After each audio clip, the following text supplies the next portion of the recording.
Good evening and welcome to Northanger Abbey. I had so many grand hopes of restarting my reading with something epic, something big, something new, something different. But I'm tired and I'm cold and it's November, and when I'm tired and cold and it's November, I turn to very unhealthy food normally, but also there's one person who I know can bring me great comfort, and that is Jane Austen. And instead of the epic grandeur that I was perhaps planning, here we go for something small and light and charming. And if I sound like I'm imitating a Roman love elegist in their introductory poem, well, if we're reading Northanger Abbey, then satire, pastiche, and engagement with the literary culture is what it's all about. So, if you have not read Northanger Abbey before, you are in for a treat, and I will take you through it with some help with the references, which can sometimes put people off Northanger Abbey because it is a book about books in so many ways. And if you're not familiar with the Gothic literature culture of the 1790s and around that period, then you might need a little bit of support there. Though I really believe that Northanger Abbey can be appreciated no matter how much you know about contemporary literature. Those of you who've stuck with me since Evelina will also recognise some references there, or not references so much as you may be able to appreciate a lot of what she is parodying in this book. Northanger Abbey was published in 1818, so posthumously. So while it may feel like Jane Austen's last work, in fact, it's generally believed to be a rewriting of possibly her earliest novel, something that seems to be referred to in her letters as Susan, from the 1790s. So we're seeing Jane Austen at her most satiric and at her youngest in this novel, in fact. So, without any more ado, Northanger Abbey by Jane Austen, Chapter 1. No one who had ever seen Catherine Morland in her infancy would have supposed her born to be a heroine. Her situation in life, the character of her father and mother, her own person and disposition were all equally against her. Her father was a clergyman, without being neglected, or poor, and a very respectable man, though his name was Richard, and he had never been handsome. He had a considerable independence, besides 2 good livings, and he was not in the least addicted to locking up his daughters. Her mother was a woman of useful plain sense, with a good temper, and what is more remarkable, with a good constitution. She had 3 sons before Catherine was born, and instead of dying in bringing the latter into the world as anybody might expect, she still lived to have 6 children more, to see them growing up around her, and to enjoy excellent health herself. A family of 10 children will always be called a fine family, where there are heads and arms and legs enough for the number. But the Morlands had little other right to the word, for they were in general very plain, and Catherine for many years of her life as plain as any. She had a thin, awkward figure, a sallow skin without colour, dark, lank hair, and strong features. So much for her person, and not less propitious for heroism seemed her mind. She was fond of all boys' plays, and greatly preferred cricket, not merely to dolls, but to more heroic enjoyments of infancy, nursing a dormouse, feeding a canary bird, or watering a rose bush. Indeed, she had no taste for a garden, and if she gathered flowers at all, it was chiefly for the pleasure of mischief. At least so it was conjectured, from her always preferring those which she was forbidden to take. Such were her propensities. Her abilities was quite as extraordinary. She never could learn or understand anything before she was taught, and sometimes not even then. For she was often inattentive and occasionally stupid. Her mother was 3 months in teaching her to only repeat the beggar's petition, and after all her next sister Sally could say it better than she did. Not that Catherine was always stupid. By no means. She learnt the fable of the hare and many friends as quickly as any girl in England. Her mother wished her to learn music, and Catherine was sure she should like it, for she was very fond of tinkling the keys of the old forlorn spinet. So at 8 years old she began. She learnt a year, and could not bear it. And Mrs. Morland, who did not insist on her daughter's being accomplished, in spite of incapacity or distaste, allowed her to leave off. The day which dismissed the music master was one of the happiest of Catherine's life. Her taste for drawing was not superior, though whenever she could obtain the outside of a letter from her mother, or seize upon any other odd piece of paper, she did what she could in that way, by drawing houses and trees, hens and chickens, all very much like one another. Writing and accounts she was taught by her father, French by her mother. Her proficiency in either was not remarkable, and she shirked her lessons in both whenever she could. What a strange, unaccountable character! For with all these symptoms of profligacy at 10 years old, she had neither a bad heart nor a bad temper, was seldom stubborn, scarcely ever quarrelsome, and very kind to the little ones, with few interruptions of tyranny. She was moreover noisy and wild, hated confinement and cleanliness, and loved nothing so well in the world as rolling down the green slope at the back of the house. Such was Catherine Morland at 10. At 15, appearances were mending. She began to curl her hair, and long for balls. Her complexion improved. Her features were softened by plumpness and colour. Her eyes gained more animation, and her figure more consequence. Her love of dirt gave way to an inclination for finery, and she grew clean as she grew smart. She had now the pleasure of sometimes hearing her father and mother remark on her personal improvement. "Catherine grows quite a good-looking girl." "She is almost pretty today," were words which caught her ears now and then, and how welcome were the sounds. To look almost pretty is an acquisition of higher delight to a girl who has been looking plain the first 15 years of her life than a beauty from her cradle can ever receive. Mrs. Morland was a very good woman, and wished to see her children everything they ought to be, but her time was so much occupied in lying in and teaching the little ones that her elder daughters were inevitably left to shift for themselves, and it was not very wonderful that Catherine, who had by nature nothing heroic about her, should prefer cricket, baseball, riding on horseback and running about the country at the age of 14 to books, or at least books of information. For, provided that nothing like useful knowledge could be gained from them, provided they were all story and no reflection, she had never any objection to books at all. But from 15 to 17 she was in training for a heroine. She read all such works as heroines must read to supply their memories with those quotations which are so serviceable and so soothing in the vicissitudes of their eventful lives. From Pope she learnt to censure those who bear about the mockery of woe. From Gray that many a flower is born to blush unseen, and waste its fragrance on the desert air. From Thomson that it is a delightful task to teach the young idea how to shoot. And from Shakespeare she gained a great store of information, amongst the rest that trifles light as air are to the jealous confirmation strong as proofs of holy writ. That the poor beetle which we tread upon, its incorporeal sufferance feels a pang as great as when a giant dies. And that a young woman in love always looks like Patience on a monument, smiling at grief. So far her improvement was sufficient, and in many other points she came on exceedingly well.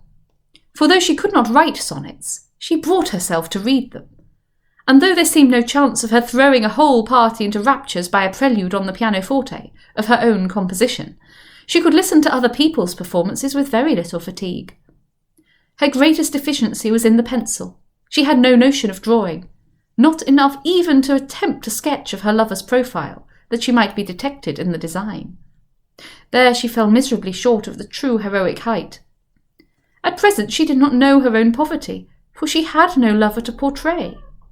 She had reached the age of 17, without having seen one amiable youth who could call forth her sensibility, without having inspired one real passion, and without having excited even any admiration but what was very moderate and very transient. This was strange indeed, but strange things may be generally accounted for if their cause be fairly searched out. There was not one lord in the neighbourhood, no, not even a baronet.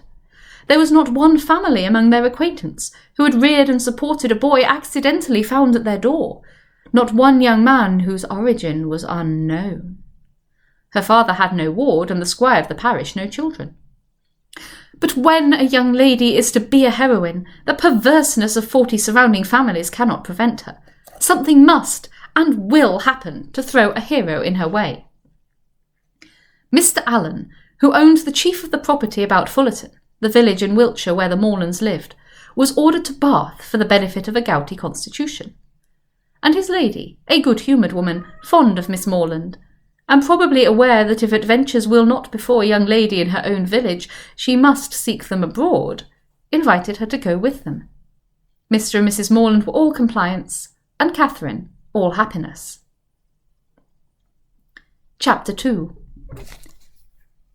In addition to what has already been said of Catherine Morland's personal and mental endowments, when about to be launched into all the difficulties and dangers of a 6 weeks' residence in Bath, it may be stated for the reader's more certain information, lest the following pages should otherwise fail of giving any idea of what her character is meant to be, that her heart was affectionate, her disposition cheerful and open, without conceit or affectation of any kind, her manners just removed from the awkwardness and shyness of a girl, her person pleasing, and when in good looks, pretty, and her mind about as ignorant as uninformed as the female mind at 17 usually is.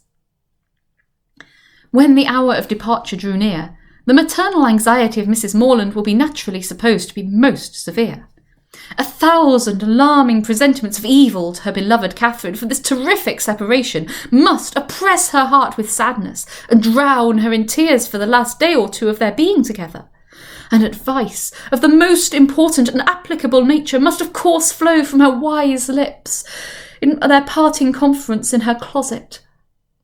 Cautions against the violence of such noblemen and baronets as delight in forcing young ladies away to some remote farmhouse must at such a moment relieve the fullness of her heart. Who would not think so? But Mrs. Morland knew so little of lords and baronets that she entertained no notion of their general mischievousness, and was wholly unsuspicious of danger to her daughter from their machinations. Her cautions were confined to the following points. I beg, Catherine, you will always wrap yourself up very warm about the throat when you come in from the rooms at night, and I wish you would try to keep some account of the money you spend. I will give you this little book for that purpose. Sally, or rather Sarah, for what young lady of common gentility will reach the age of 16 without altering her name as far as she can, must from situation be at this time the intimate friend and confidant of her sister. It is remarkable, however, that she neither insisted on Catherine's writing by every post, nor exacted her promise of transmitting the character of every new acquaintance, nor detail of every interesting conversation that Bath might produce. Everything indeed relative to this important journey was done on the part of the Morlands, with a degree of moderation and composure which seemed rather consistent with the common feelings of common life, than with the refined susceptibilities, the tender emotions which the first separation of a heroine from her family ought always to excite. Her father, instead of giving her an unlimited order on his banker, or even putting an £100 bank bill into her hands, gave her only 10 guineas, and promised her more when she wanted it. Under these unpromising auspices, the parting took place and the journey began. It was performed with suitable quietness and uneventful safety. Neither robbers nor tempests befriended them, nor one unlucky overturn to introduce them to the hero. Nothing more alarming occurred than a fear on Mrs. Allen's side of having once left her clogs behind her at an inn, and that fortunately proved to be groundless. They arrived at Bath. Catherine was all eager delight. Her eyes were here, there, everywhere, as they approached its fine and striking environs, and afterwards drove through those streets which conducted them to the hotel. She was come to be happy, and she felt happy already. They were soon settled in comfortable lodgings in Pulteney Street. It is now expedient to give some description of Mrs. Allen, that the reader may be able to judge in what manner her actions will hereafter tend to promote the general distress of the work, and how she will, probably, contribute to reduce poor Catherine to all the desperate wretchedness of which a last volume is capable, whether by her imprudence, vulgarity, or jealousy, whether by intercepting her letters, ruining her character, or turning her out of doors. Mrs. Allen was one of that numerous class of females Her society can raise no other emotion than surprise at there being any men in the world who could like them well enough to marry them. She had neither beauty, genius, accomplishment, nor manner. The air of a gentlewoman, a great deal of quiet, inactive good temper, and a trifling turn of mind were all that could account for her being the choice of a sensible, intelligent man like Mr. Allen. In one respect she was admirably fitted to introduce a young lady into public, being as fond of going everywhere and seeing everything herself as any young lady could be. Dress was her passion. She had a most harmless delight in being fine, and our heroine's entree into life could not take place till after 3 or 4 days had been spent in learning what was mostly worn, and her chaperone was provided with a dress of the newest fashion.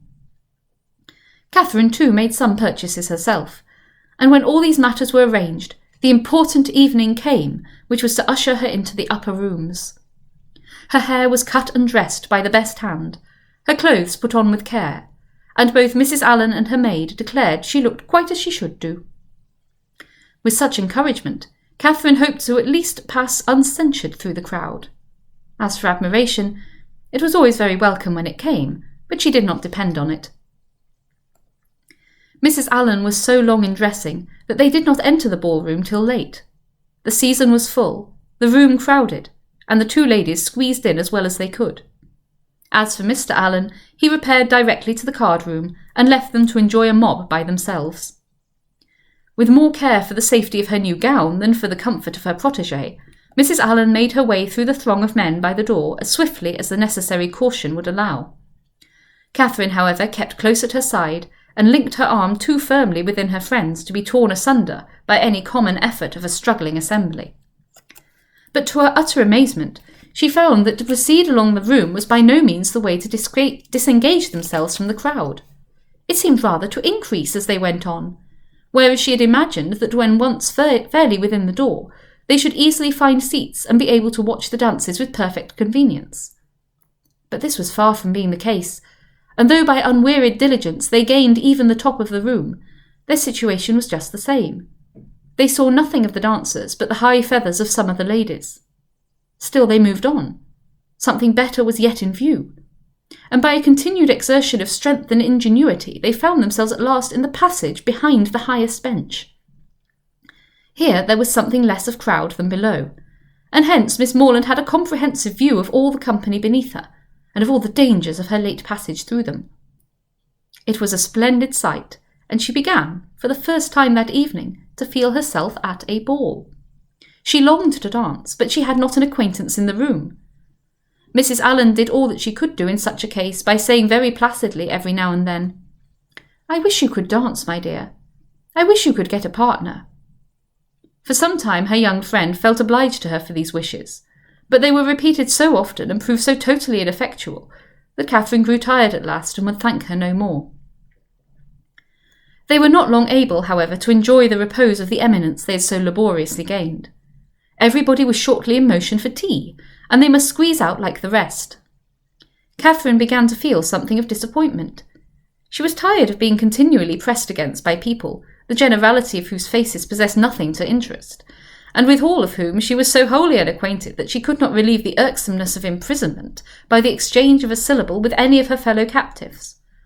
And when at last arrived in the tea-room, she felt yet more the awkwardness of having no party to join, no acquaintance to claim, no gentleman to assist them. They saw nothing of Mr. Allen, and after looking about them in vain for a more eligible situation, were obliged to sit down at the end of a table at which a large party were already placed, without having anything to do there, or anybody to speak to except each other. Mrs. Allen congratulated herself as soon as they were seated on having preserved her gown from injury. "It would have been very shocking to have it torn," said she, "would it not? It is such a delicate muslin. For my part, I have not seen anything I like so well in the whole room, I assure you." "How uncomfortable it is," whispered Catherine, "not to have a single acquaintance here." "Yes, my dear," replied Mrs. Allen with perfect serenity. "It is very uncomfortable indeed." "What shall we do? The gentlemen and ladies at this table look as if they wondered why we came here. We seem forcing ourselves into their party." "Aye, so we do. That is very disagreeable." "I wish we had a large acquaintance here." I wish we had any. It would be somebody to go to. Very true, my dear. And if we knew anybody, we would join them directly. The Skinners were here last year. I wish they were here now. Had we better not go away as it is? Here are no tea things for us, you see. No more there are indeed. How very provoking. But I think we had better sit still, for one gets so tumbled in such a crowd. How is my head, my dear? Somebody gave me a push that has hurt it, I'm afraid. No, indeed, it looks very nice. But, dear Mrs. Allen, are you sure there is nobody you know in all this multitude of people? I think you must know somebody. I don't, upon my word. I wish I did. I wish I had a large acquaintance here with all my heart, and then I should get you a partner. I should be so glad to have you dance. There goes a strange-looking woman. What an odd gown she has got on. How old-fashioned it is. Look at the back. After some time they received an offer of tea from one of their neighbours. It was thankfully accepted, and this introduced a light conversation with the gentleman who offered it, which was the only time that anybody spoke to them during the evening, till they were discovered and joined by Mr. Allen when the dance was over. Well, Miss Morland, said he directly, I hope you have had an agreeable ball. Very agreeable indeed, she replied, vainly endeavouring to hide a great yawn. I wish she had been able to dance, said his wife. I wish we could have got a partner for her. I have been saying how glad I should be if the Skinners were here this winter instead of last. Or if the Parrys had come, as they talked of once, she might have danced with George Parry. I am so sorry she has not had a partner. We shall do better another evening, I hope, was Mr. Allen's consolation. The company began to disperse when the dancing was over, enough to leave space for the remainder to walk about in some comfort. And now was the time for a heroine, who had not yet played a very distinguished part in the events of the evening, to be noticed and admired. Every 5 minutes, by removing some of the crowd, gave greater openings for her charms. She was now seen by many young men who had not been near her before. Not one, however, started with rapturous wonder on beholding her. No whisper of eager inquiry ran round the room, nor was she once called a divinity by anybody. Yet Catherine was in very good looks, and had the company only seen her 3 years before, they would now have thought her exceedingly handsome. She was looked at, however, and with some admiration, for in her own hearing 2 gentlemen pronounced her to be a pretty girl. Such words had their due effect. She immediately thought the evening pleasanter than she had found it before. Her humble vanity was contented. She felt more obliged to the 2 young men for this simple praise than a true quality heroine would have been for 15 sonnets in celebration of her charms, and went to her chair in good humour with everybody, and perfectly satisfied with her share of public attention. Thank you very much. It's been a long time since I've actually read Northanger Abbey properly, and already I'm being struck by things I've never seen before. For example, at the end of chapter 1, Jane Austen writes about how strange it is that she had never been admired before, and she writes, "But strange things may be generally accounted for if their cause be fairly searched out," and that could be said to be the entire premise of Anne Radcliffe's Gothic novels, which are such a major part of the literary context of this work, that strange happenings, mysterious things that seem ghostly or supernatural actually have a completely rational explanation. And that runs through the whole of this novel as well. And so I feel like she's saying that it really is almost an aside, but actually it's the key to the whole text in some ways. I will leave you there until tomorrow, when we will have chapter 3. Good night.